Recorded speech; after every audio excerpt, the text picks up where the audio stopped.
The question I get asked most is, Dave, I can't get it up. What should I do?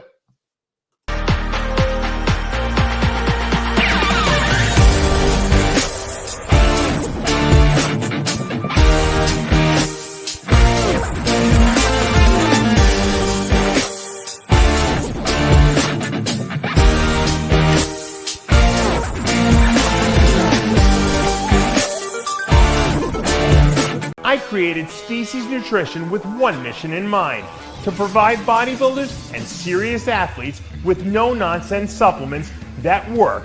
I put my name and reputation on every bottle of Species Nutrition products. If you want to be your absolute best, join the evolution.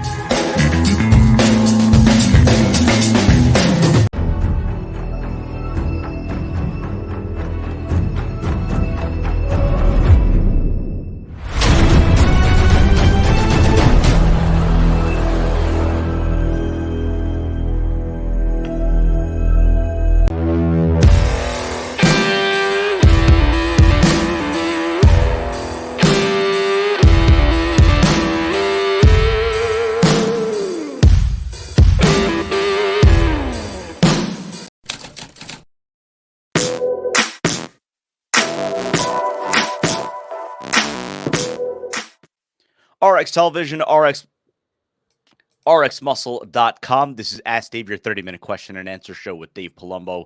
Be it bodybuilding, non-bodybuilding, diet, training, supplementation, IFBB pros. Obviously, we're now in the thick of the IFBB Pro contest calendar. It is all on the table. We're going to go right into the questions. A lot of questions to get to. The first two questions on this show, of course, from the Dave Palumbo Experience app. The first question, presented without really any other context other than, what should I do for ED?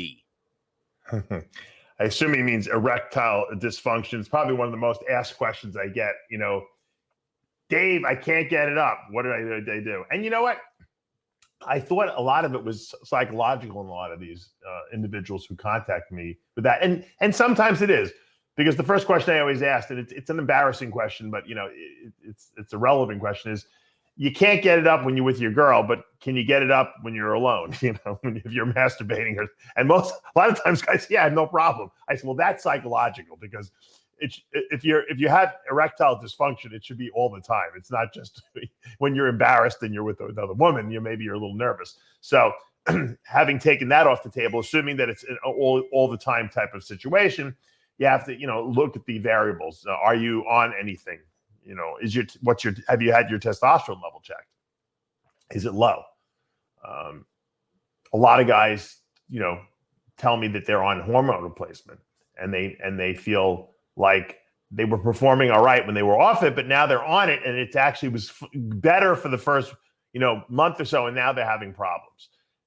Sometimes the reason is because they're taking one shot a week. Some doctors only have guys taking one shot every 2 weeks. So while the stuff technically lasts 2 weeks or 3 weeks in your system, it's not at its peak level for that. So it goes up, and then it starts coming down. So by the time the second week comes around, it's already on the low. It's still working, but it's still low. So a better way to take hormone replacement is to space it out.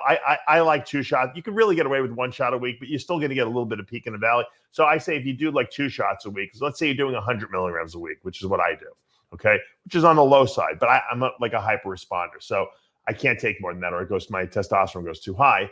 So I'll take 50 milligrams like on Tuesday and 50 milligrams on Saturday. And that works really well for me because I get a nice steady release. And when I go for blood work, I'm still on the higher side of what I should be.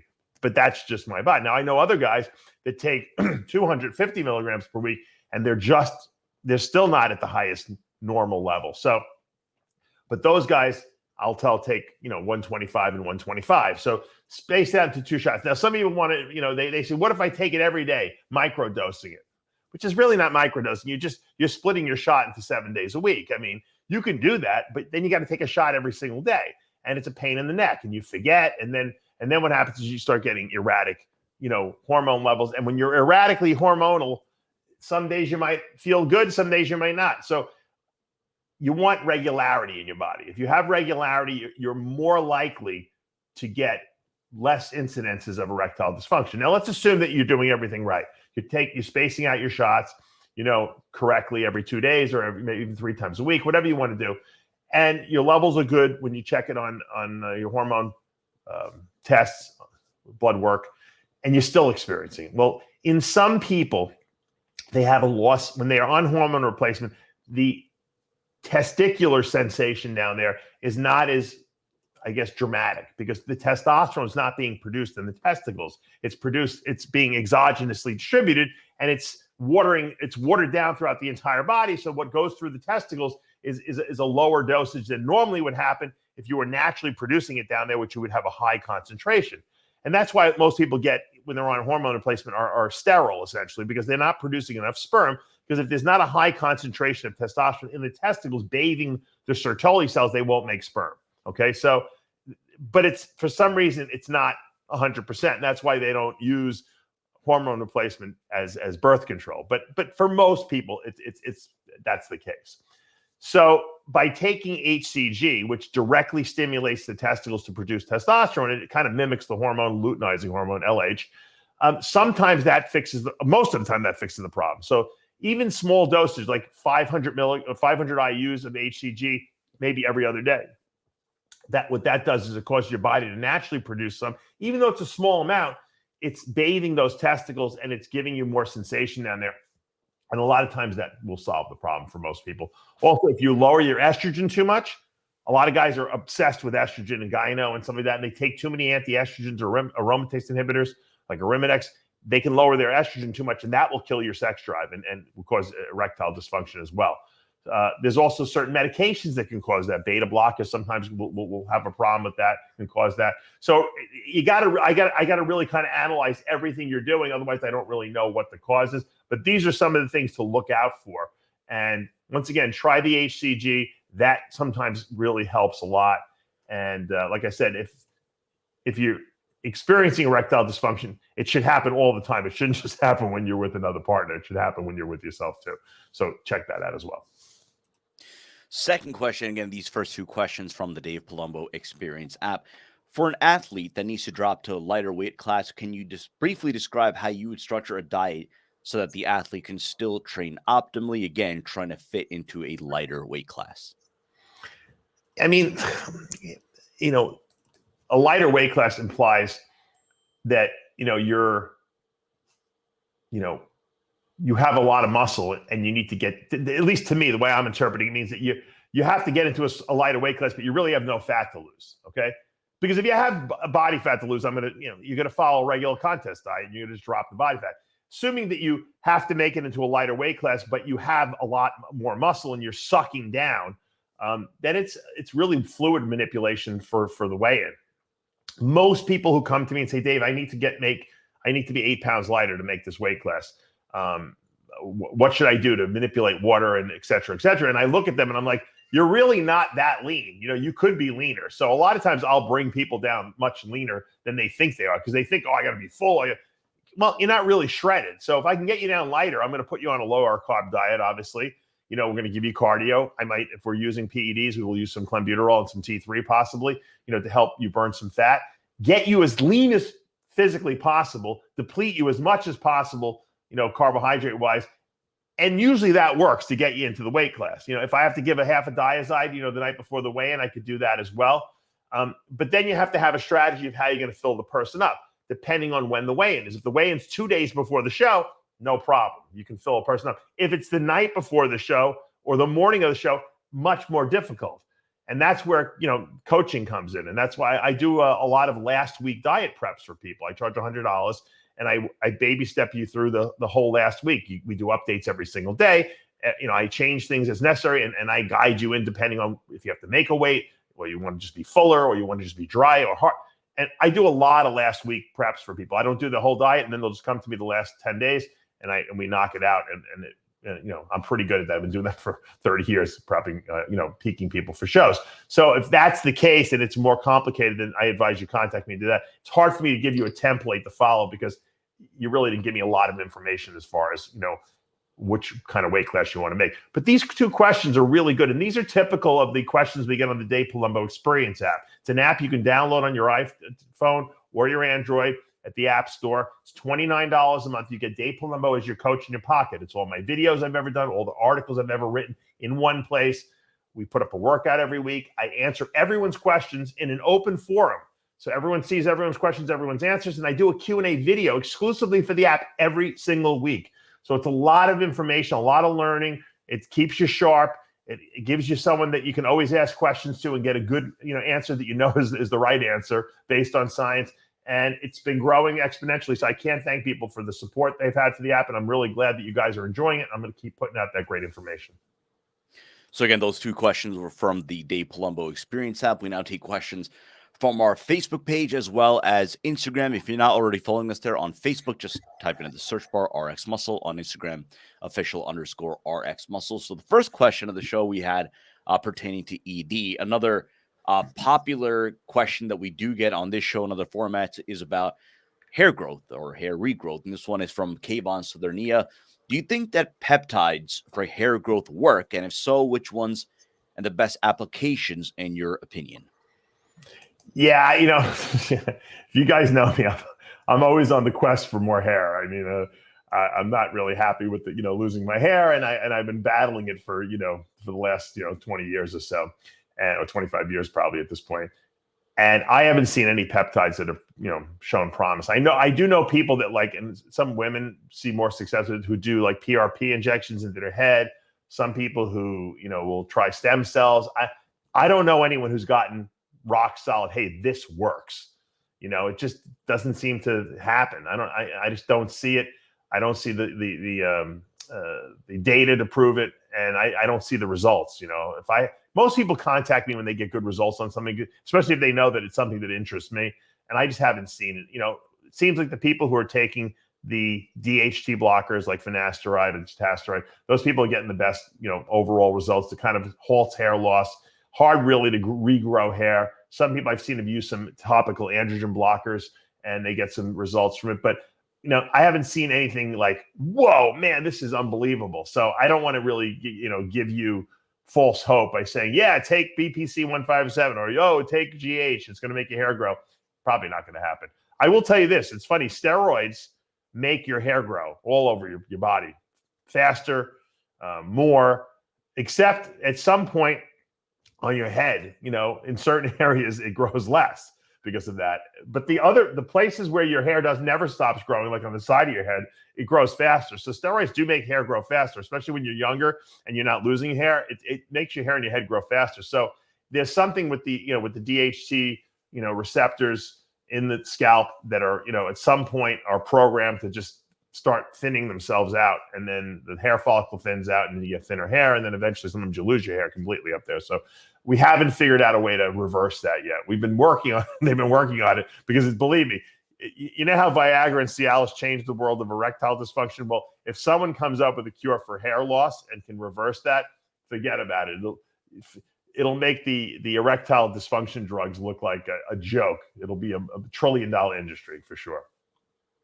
So Sayed Shah, we can answer this one really quickly. He says every time he watches the show, he always wonders who's the other guy in the frame behind you.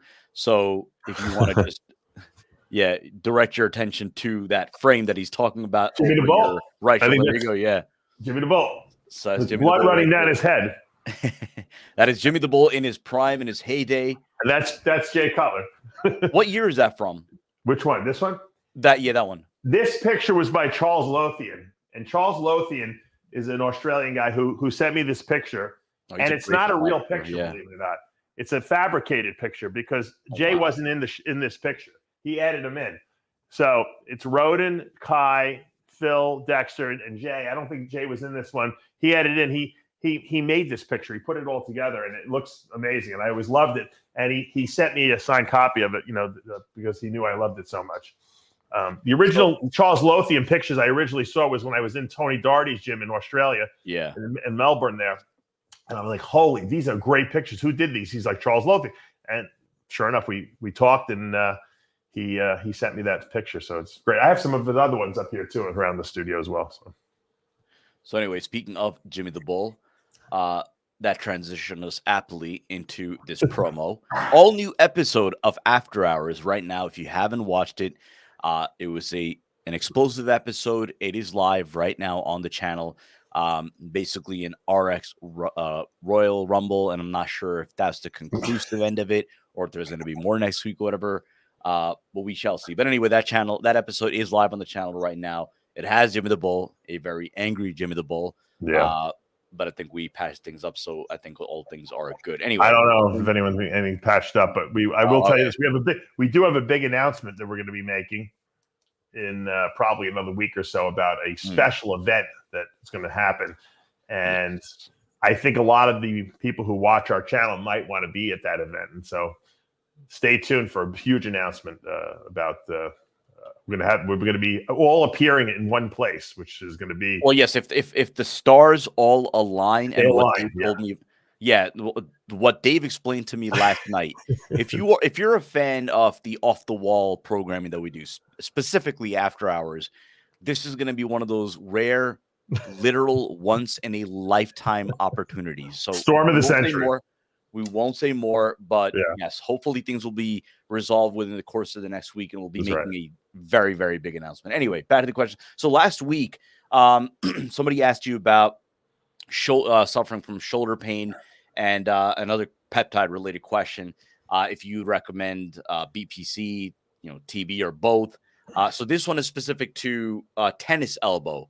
So I guess in your experience, would the same apply that you advise for shoulder pain for tennis elbow? Anything else that you would recommend? But again, they asked specifically about BPC and TB. Yeah, I would definitely do the healing peptides. I would definitely do a little DECA if you are using PEDs. Arthrolyze, like I mentioned, demineralize for the minerals, vitamin C for the connective tissue and collagen synthesis.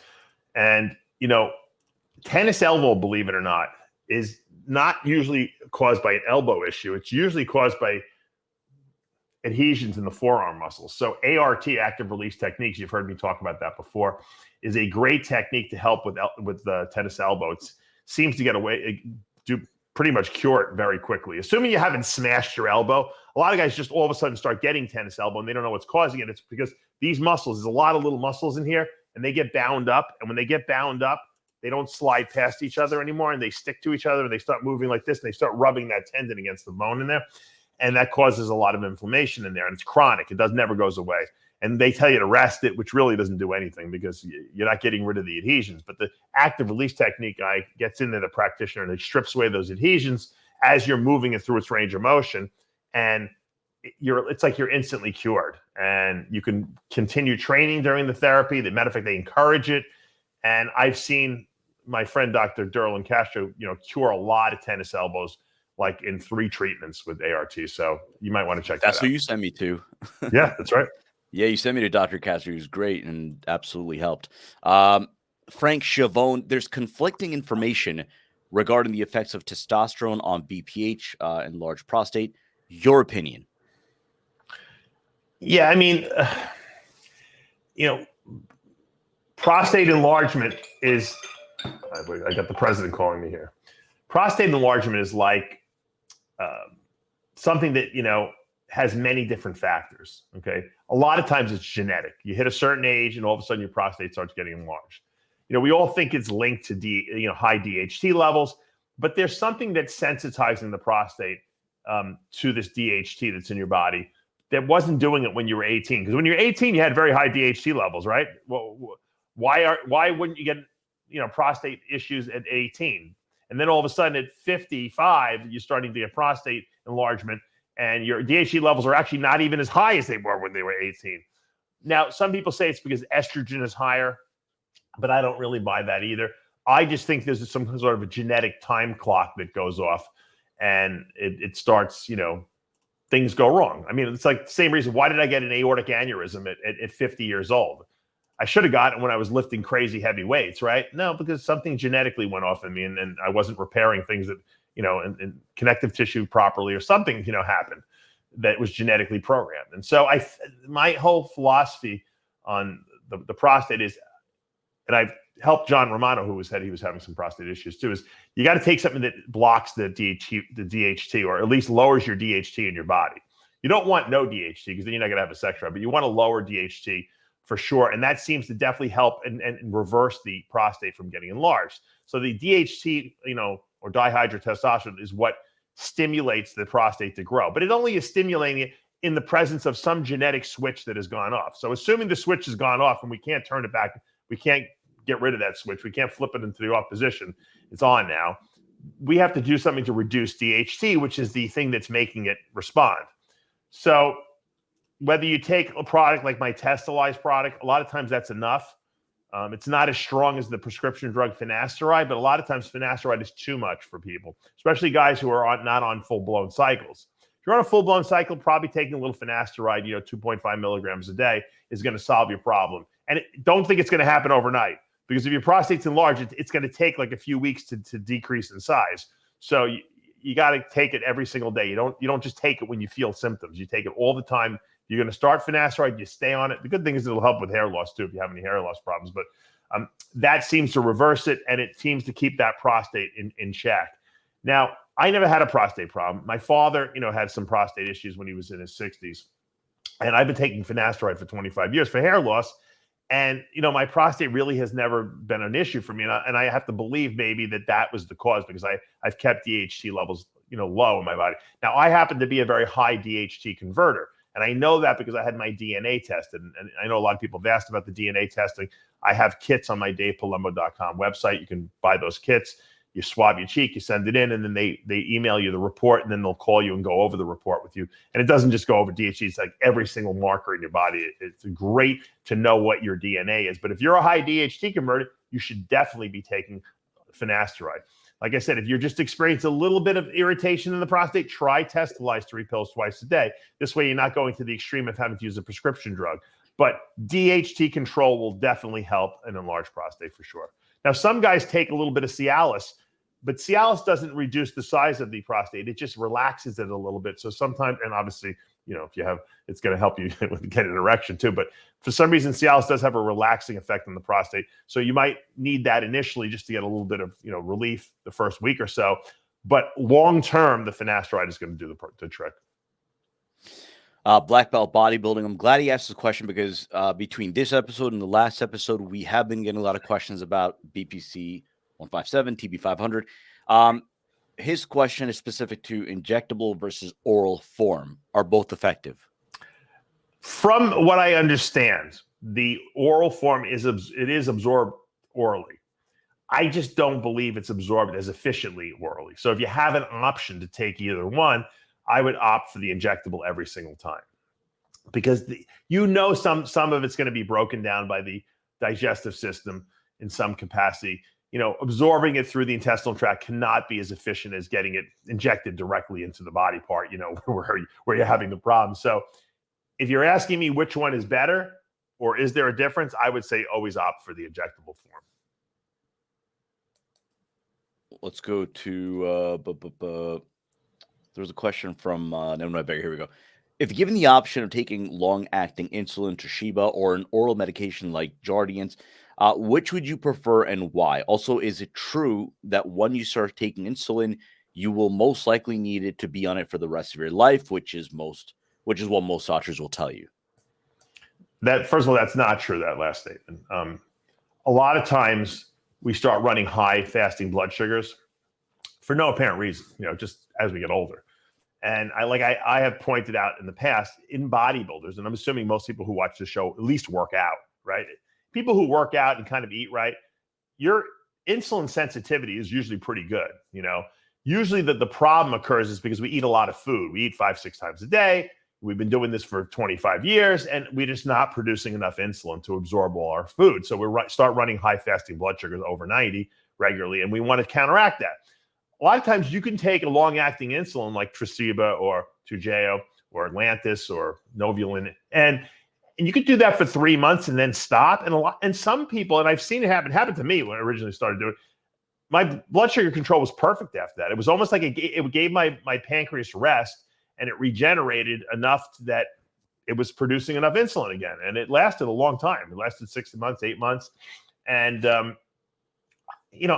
I'm like a super neurotic. I want to really keep tight blood sugar control on myself. So I probably don't need a long-acting insulin, but I don't like to ever run over 90. I'd rather run in the 80s, the low 80s, sometimes even high 70s.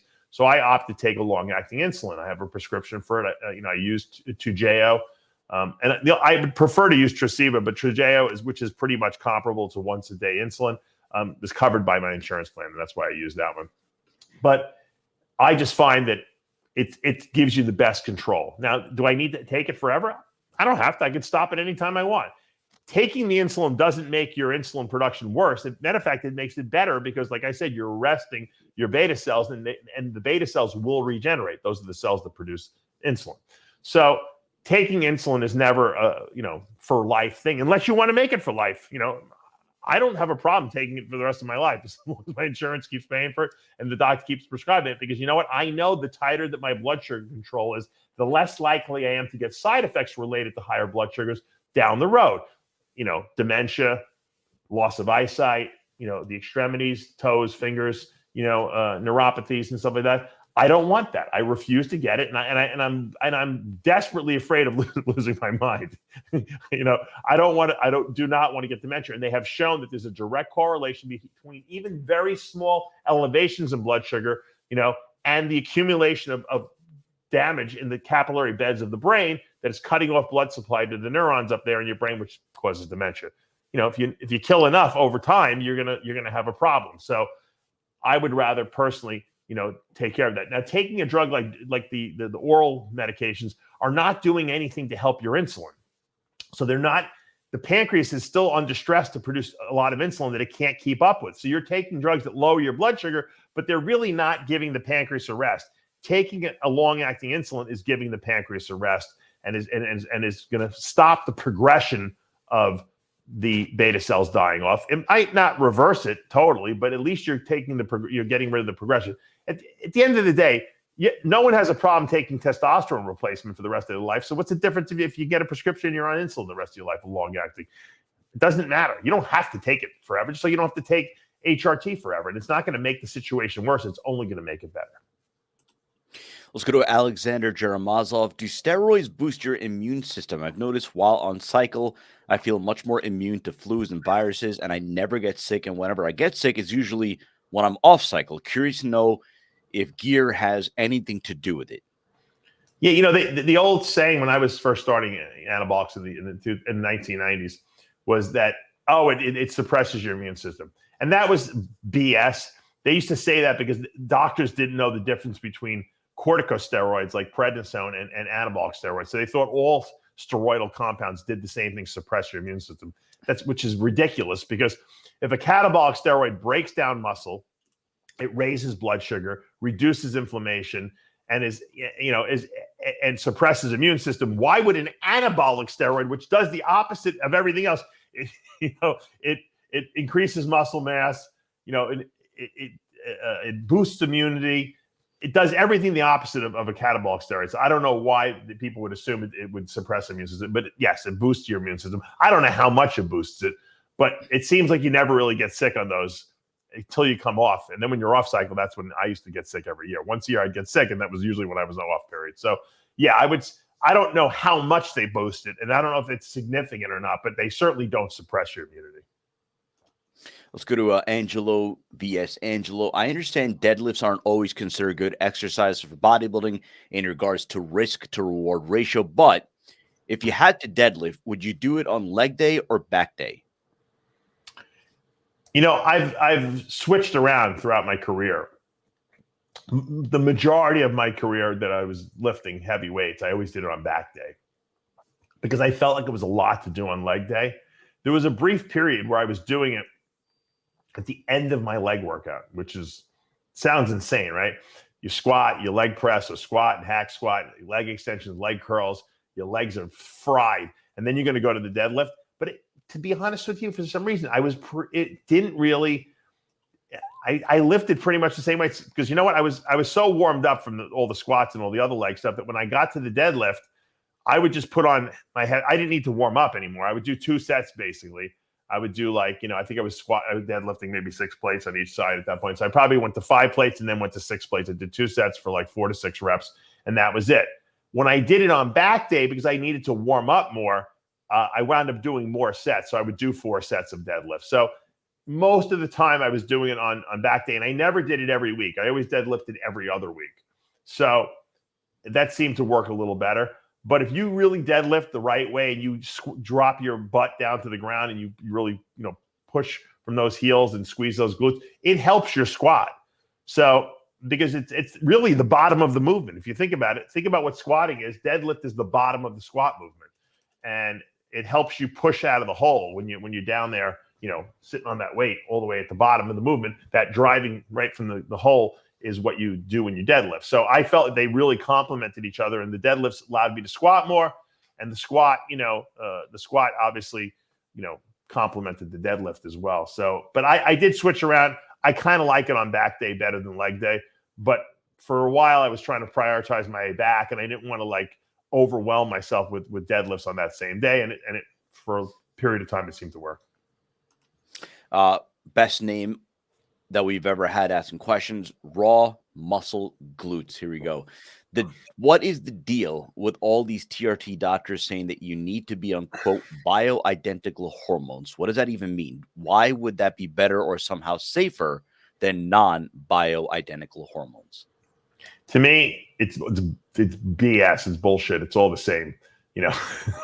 I think it's really, there's no difference. I've talked to different physicians, and it's people use all these little terminologies to try to make you think that their shit is better. Hormone replacement's hormone replacement. All right. Just take whatever testosterone, cypionate, testosterone enanthate is what you need. Okay. At the end of the day, there is no differentiation. They like to call it things like, oh, we're doing something special over here. No, you're not. You're doing the same thing that everyone else is doing. End of story. Alexander Ruin, coach, how can you tell if you're absorbing your foods? I'm on 6-7 meals a day, and I probably use a toilet about the same number. Sometimes more than that. I'm using fiberlyze as well. Well, babies poop after every meal. So if you have a young baby, count how many times a day you're changing his diaper. If he's eating 5 or 6 times a day, he's pooping 5 or 6 times a day. So that's actually healthy, as long as you're not going diarrhea. You know what I mean?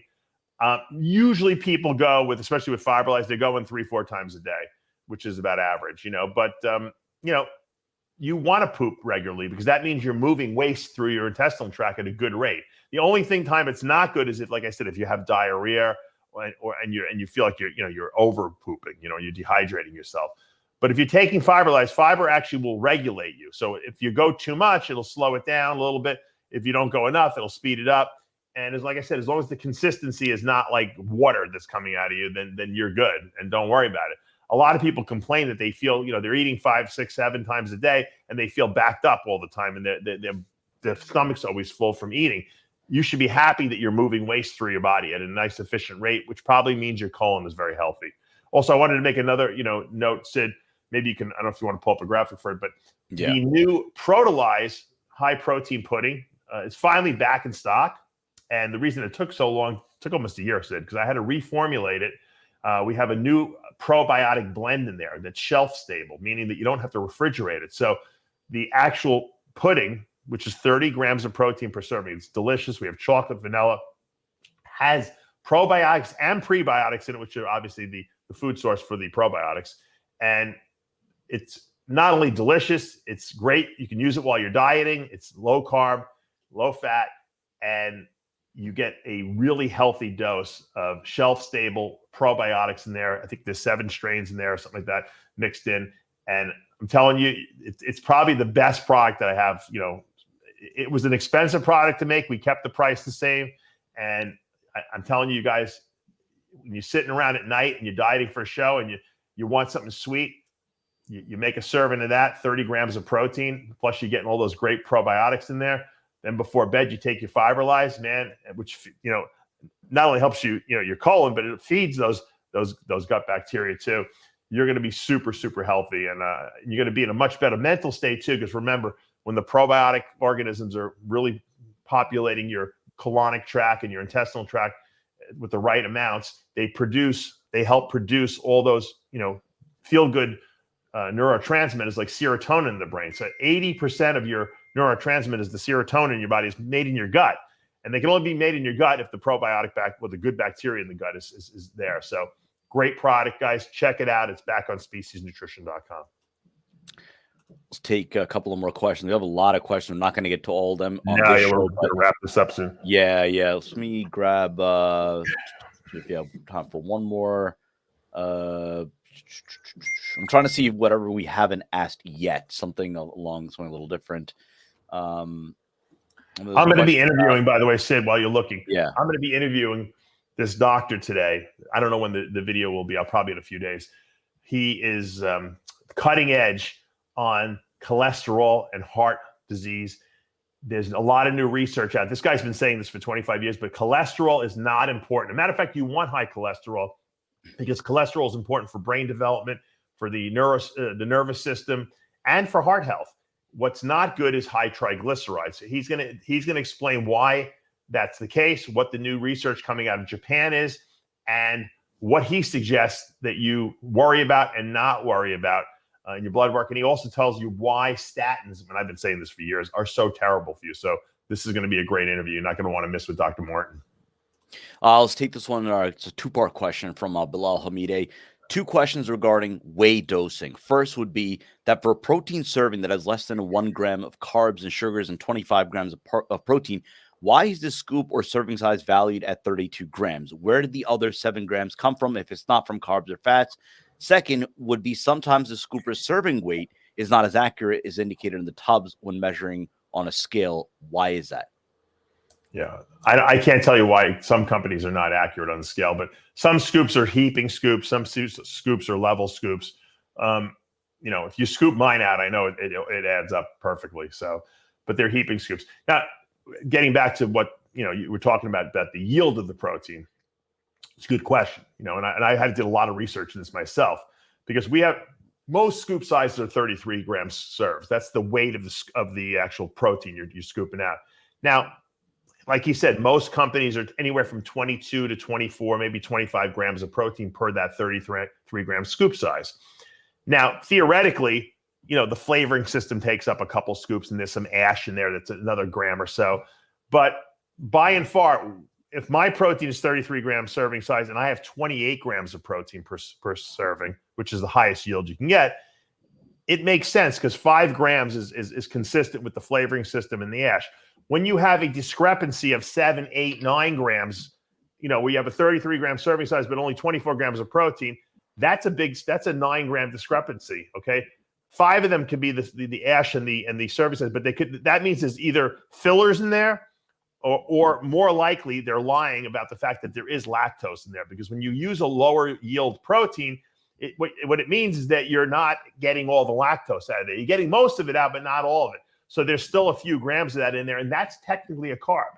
And a lot of these companies will not put it on there because what they'll do is they'll use a food label as opposed to a supplement fact panel. With a food label, you can kind of lie and fib and get away with it because they give you a 20% margin of error. So these companies are not being completely honest about what's in there. And that's why I say, we sell the best. There's no one else out there who has what we have, and because they don't want to spend the money on the higher yield protein. And that's why I feel comfortable telling everyone that Isolize is the best protein on the market. It actually tastes the best as well. So, and we don't have any extra hidden stuff in there. We don't have any fat. We have, the minimal carbs, whatever the little trace amount that comes from the flavoring system is, and that's it. And that's why it doesn't bother people's stomach. And that's why it mixes with your finger, because there's no additives and there's no extra crap in there.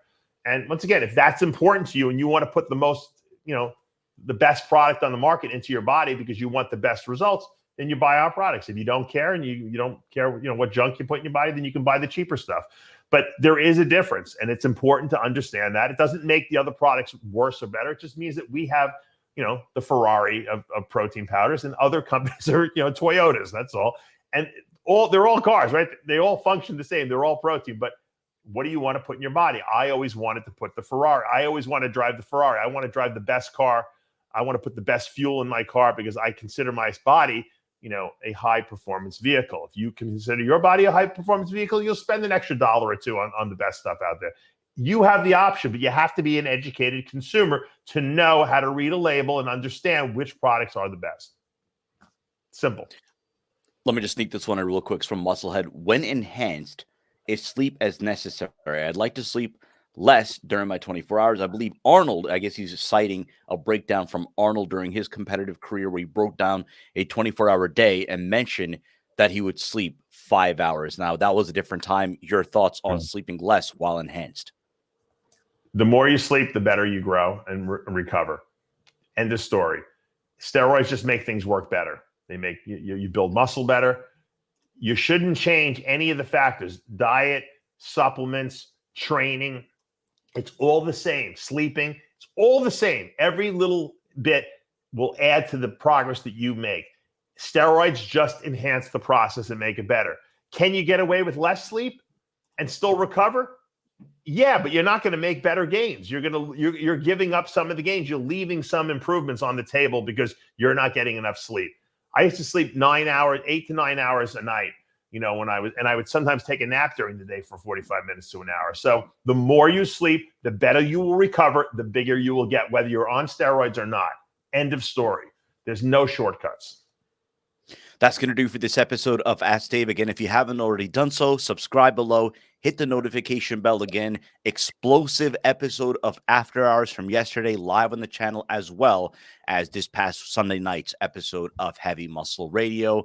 If you like what you're watching, hit the like button, comment below. And as always, we appreciate all of your support, all of your comments, all of your trolling, the hate, whatever it is. We love it, and we love engaging with you. Thank you so much for watching. For Dave Palumbo, I'm Sadiq Faruqi. We'll see you next time.